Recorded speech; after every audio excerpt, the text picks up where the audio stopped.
Masya Allah, makin rame. Nonis malah yang semangat komentar. Gak apa-apa, kita ladenin aja ya. Mudah-mudahan, mana tahu mereka kan dapat hidayah. Siapa tahu ya kan? Karena kan kita sebenarnya nggak ngajak mereka, tapi mereka merasa terpanggil. It's okay. A'udzu billahi minasyaitonir rajim.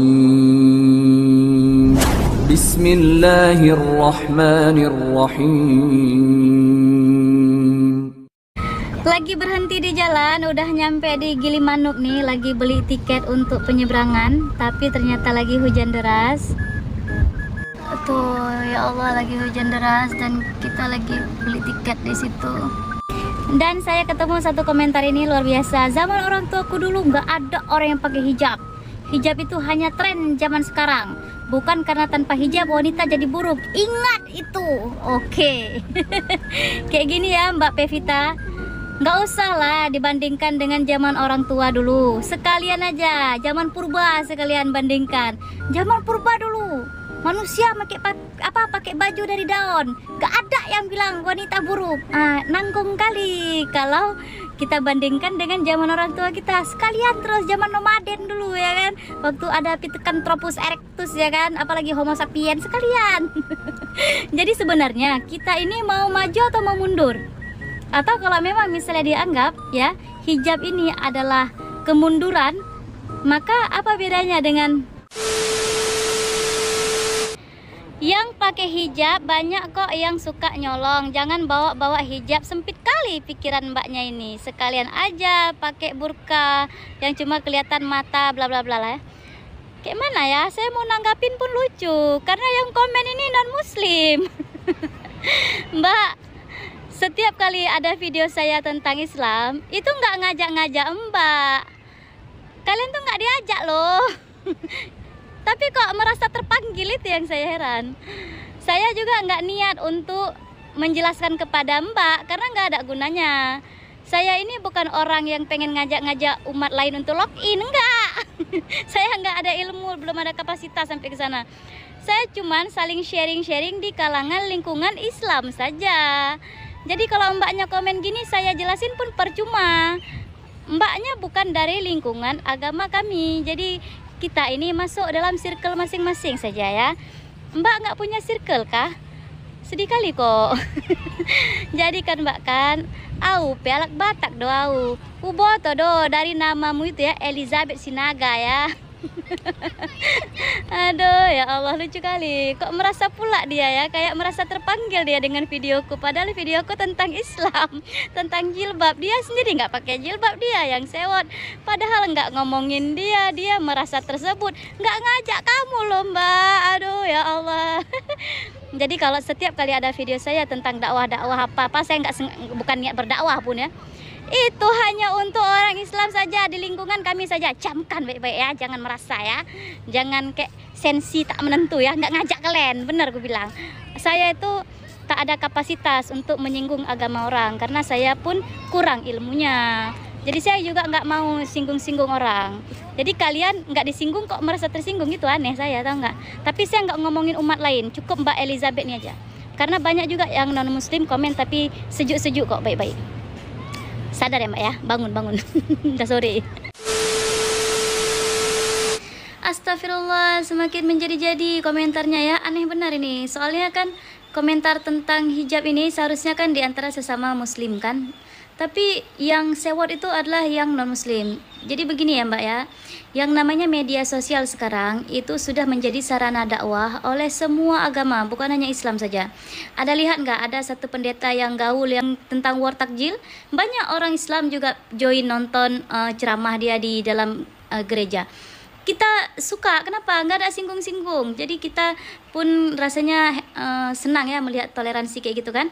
Jadi kita ini kalau seandainya pendeta itu cerita tentang kekristenan yang mana tidak ada hubungannya dengan Islam, yang nggak menyinggung Islam pun dia, kita kalau suka kita dengar, kita simak baik-baik, kita komen kalaupun kita suka komen yang baik. Tapi kalau kita nggak suka, kita skip, kita leave. Kenapa? Itu bukan ranah kita.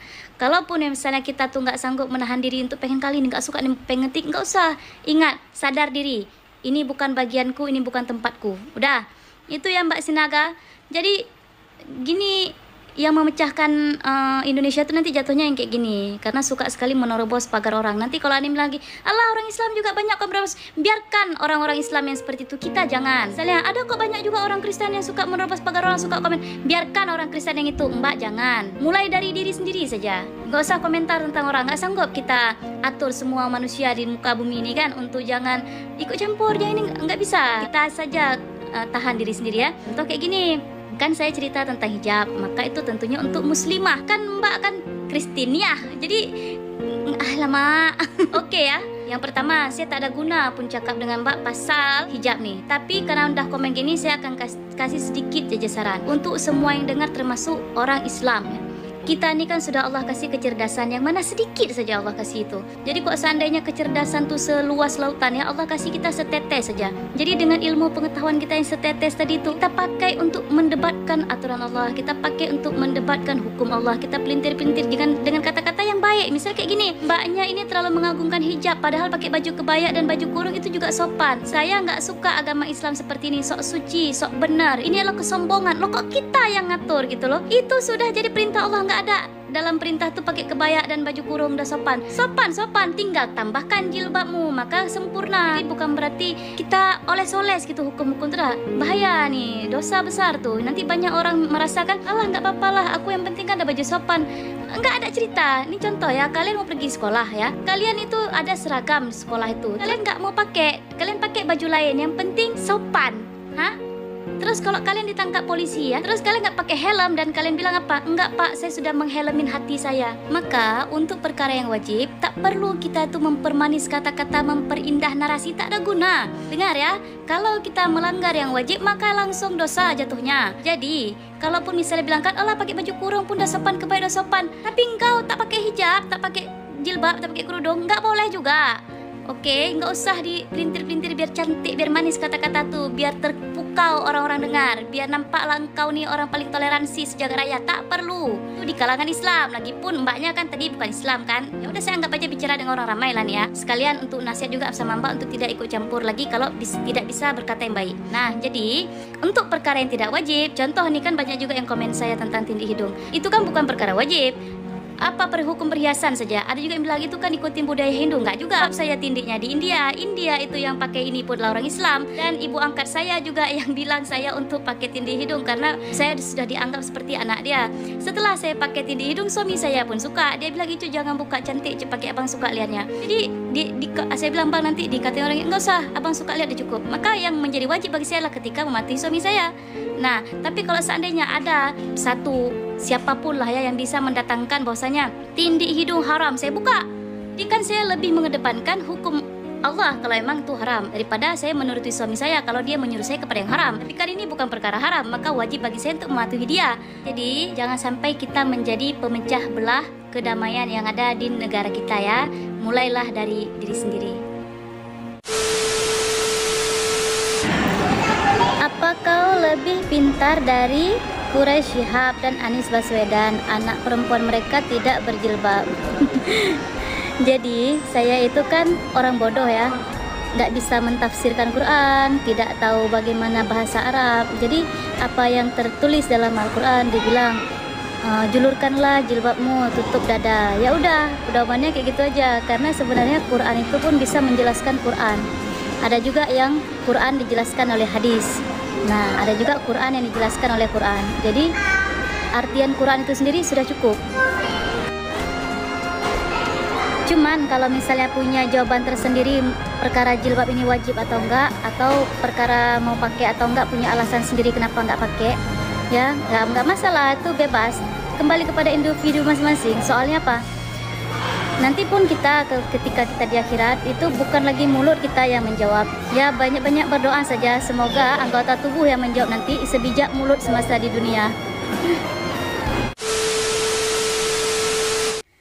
Masya Allah ya, terus berdatangan respon-respon mengenai video jilbab kemarin. Ini salah satunya dari Ibu Ningi Skandar, yang beliau di video saya ini mendebati seorang netizen juga yang memberikan arahan lah begitu ya, kalau berjilbab itu memang wajib dan ada dalil-dalilnya. Karena memang ibu ini terus menanyakan mana dalilnya, di Quran nggak ada dibilang kayak gitu. Nah kayak gini ya, nggak ada kalimat seperti itu dalam Quran.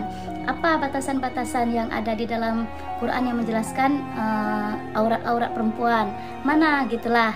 Terus beliau juga ada bilang kalau ulama-ulama kita bla bla bla lah ya, nanti saya taruh komentarnya di sini jadi bisa lihat. Jadi Ibu, sebenarnya di zaman yang canggih seperti ini kita udah nggak sulit lagi untuk mengakses. Kalaupun sekiranya kita sedang tidak memegang mushaf ya, Qurannya kita nggak pegang, nah kita tinggal Google saja. Nah di Google itu kita tinggal cari aja misalnya ya ayat yang menunjukkan bahwasanya wajib berhijab. Itu nanti akan keluar semuanya, ada surah An-Nur ayat 31, ada surah Al-Ahzab, itu semuanya ada. Nah ini saya lampirkan ke sini jadi biar sama-sama bisa baca. Cuman Ibu, jujur saya katakan, yang video saya itu hanyalah sebatas nasihat untuk general, untuk semua orang, bukan hanya untuk personal. Jadi kalau seandainya tidak suka ya nggak apa-apa, kalau suka alhamdulillah. Bahkan ada komentar yang banyak ke saya masuk itu, ternyata ada beberapa konten kreator lain yang memakai ide narasi saya itulah ya, dijadikan video lagi. Dan mereka bilang, Kak Anggi itu kata-kata kakak diplagiat. Nggak apa-apa, saya nggak butuh terkenal, silahkan pakai, sebarkan, walaupun kalian tidak taruh itu nama saya, it's okay. Kalau ada yang tahu ya udah alhamdulillah, kalau nggak tahu nggak apa-apa.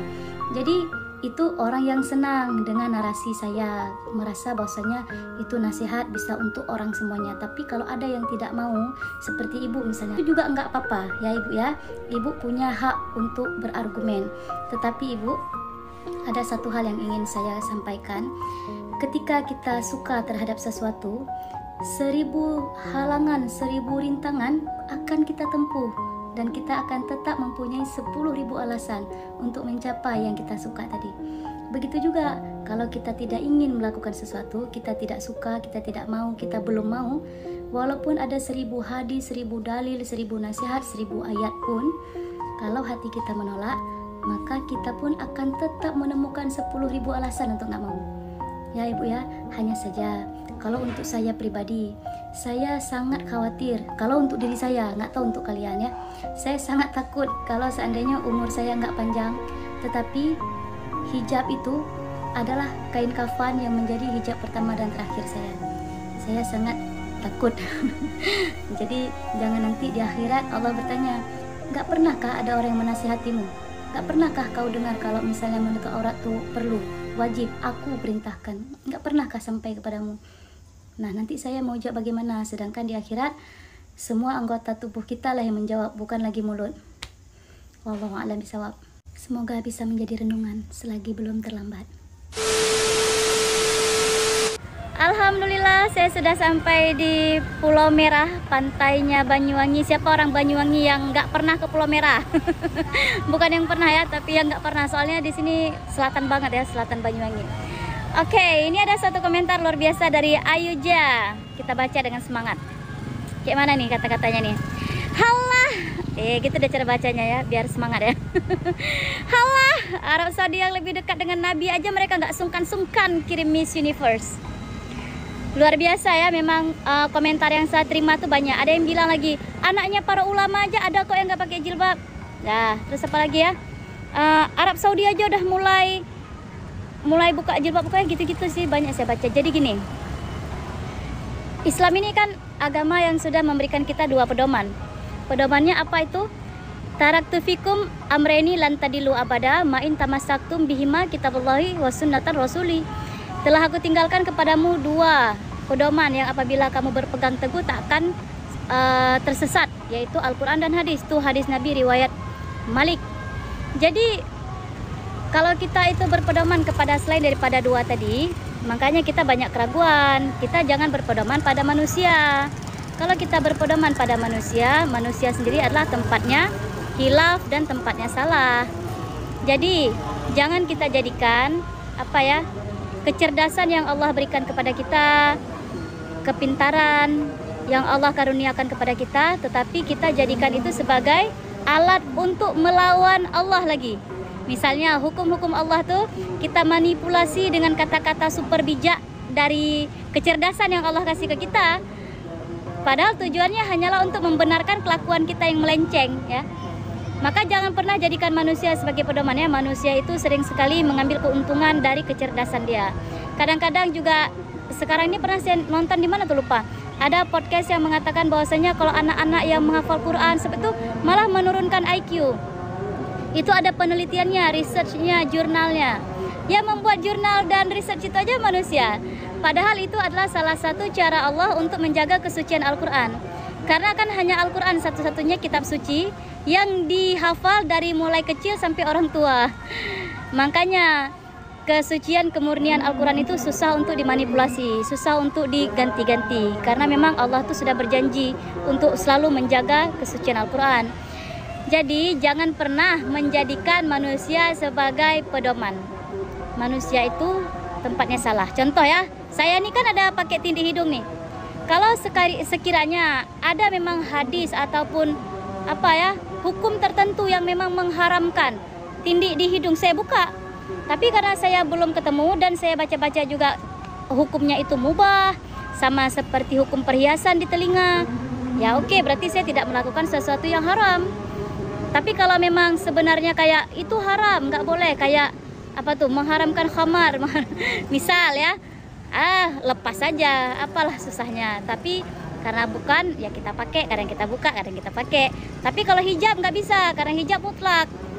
Ya gitu ya Ayuja, semoga jangan jadikan manusia lagi sebagai sumber utama ya. Kita agama yang punya pedoman hidup yang kuat. Dari sejak kita bangun tidur sampai kita tidur lagi ada diatur di dalam agama. Dan satu lagi yang harus kita tanamkan ya, Islam itu bukan selalu Arab Saudi. Dan Arab Saudi bukan selalu Islam. Karena di Arab Saudi juga banyak agama lain. Dan Islam pun bukanlah hanya Arab Saudi saja. Oke? Waduh, komentar kayak gini banyak sekali ya. Jadi komentar seperti ini itu seperti sudah menjadi kebiasaan. Nah, sebenarnya yang biasa itu belum tentu benar. Jadi kita itu jangan membenarkan yang biasa, tapi biasakan yang benar. Kita baca dulu ya. Intinya agama jangan dipaksakan. Ini urusan pribadi masing-masing, yang penting nggak merugikan. Ya, jadi intinya tuh kayak kebanyakan orang komen, udah gak usah sibuk urusin urusan orang, urusin aja hidup lo sendiri gitu-gitu ya. Kalau menyangkut perkara agama, dalam Al-Quran sendiri sudah dijelaskan, ya ayyuhalladzina amanu qu anfusakum wa ahlikum naron. Wahai orang-orang yang beriman, jagalah dirimu dan keluargamu dari api neraka. Artinya apa? Kalau perkara agama, apalagi menyangkut hukum-hukum Allah, orang Islam ini selalu diajarkan untuk nggak boleh egois, nggak boleh cuek, nggak boleh beramal sendiri, nggak boleh beriman sendiri, nggak boleh kumpulin pahala sendiri, nggak peduli dengan orang lain. Jangan. Kita ini kan diajarkan dalam Al-Quran untuk ajak juga keluarga kita. Kenapa? Lindungilah dirimu dan keluargamu, bukan kamu saja. Jadi makanya orang Islam itu selalu dia fastabiqul bil khairat ya, berlomba-lomba dalam kebaikan kan.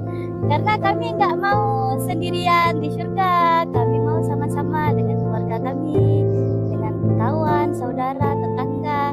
Jadi tata cara menasehati itu pun makanya diajarkan juga dalam agama. Jangan sampai kita mau ngajak orang sama-sama bersama kita di akhirat di tempat yang baik malah jadi berantem kan gitu. Jadi intinya adalah kalau kalian melihat orang terdekat kalian melenceng dalam aturan agama ya, sedikit-sedikit membenarkan apa yang tidak benar karena sudah dianggap biasa, itu diingatin. Takutnya nanti sudah menjadi pengetahuan umum bahwasanya yang kayak gitu tuh nggak apa-apa, padahal dosa. Contoh ya, udahlah nggak usah sibuk jilbabin kepala, yang paling penting tuh jilbabin hati. Masalahnya jilbab itu fungsinya untuk menutup ya. Kalau jilbab itu dipakai untuk hati, nanti hatimu tertutup dari kebenaran. Jadi jangan sok bijak tak menentu ya. Kalau dalam perkara agama, jangan engkau jadikan kecerdasanmu itu akal-akalan untuk mengelabui hukum Allah ya. Yang nanti tertipu banyak manusia. Yang manusia-manusia yang tertipu itu pun nanti akan meminta pertanggungjawaban pada dirimu. Jadi saya melihat ibu ini ternyata kalau saya lihat dari akunnya sepertinya ibu ini bukan Islam.